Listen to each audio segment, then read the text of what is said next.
So in sign language, are the signs for our Canadian provinces only used in Canada or by all people who use ASL? So meaning Canada and the United States, the two countries that use ASL. And who decides on the signs for cities, provinces, etc.? So good question. There's a few different facets to the answer. So the first one is that it has become common trend for ASL users, and I'm sure other countries as well, to borrow signs from other sign languages for their countries, their provinces, states, whatever. So for example, in ASL, we don't have a sign for Florence in Italy, Firenze, but they have a sign. And so in ASL, what we would do is we could fingerspell the word, and then we would borrow their sign, Firenze, and then that becomes what we use in conversation. But you have to establish it first, tell the person what it is you're signing, and then you can borrow. The same thing with country signs. So the old sign for, again, Italy was Italy. So an I with the Ash Wednesday cross on the forehead, but their sign is Italy. And so we've borrowed that, and it's become common to see this more often.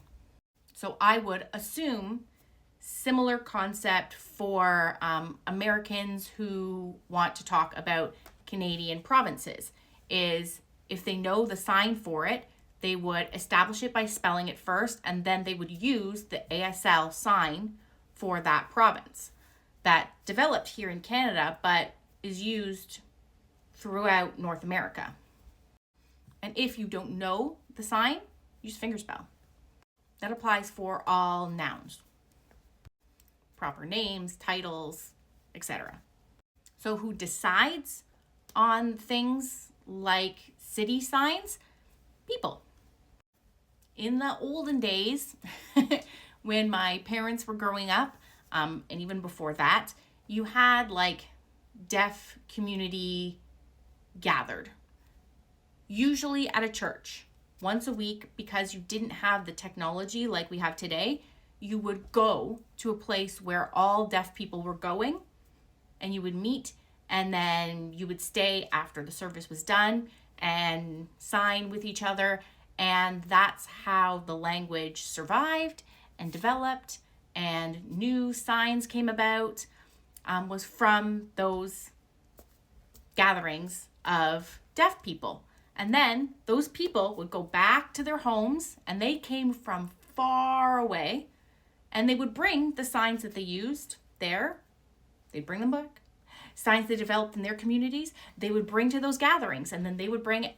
And that's kind of how signs used to spread. Today, we have technology. And so what usually happens is things like someone will post a video on a Facebook group and say, hey, what's the sign for this place? And someone from that place will make a response video and say, oh, we use this sign. And someone else might say, oh, I've seen another sign. And there's kind of discussion and lots of vlogs that go up, and it's kind of developed from that. For example, the sign for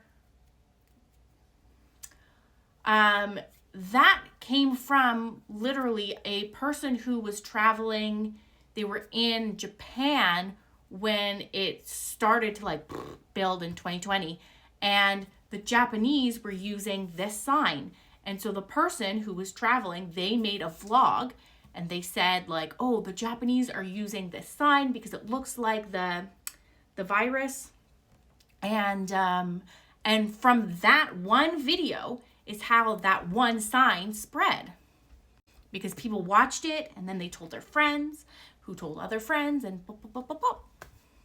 So like a lot of things in the deaf community, it really takes the community as a whole to discuss, create, turn down, accept signs that then become part of the language.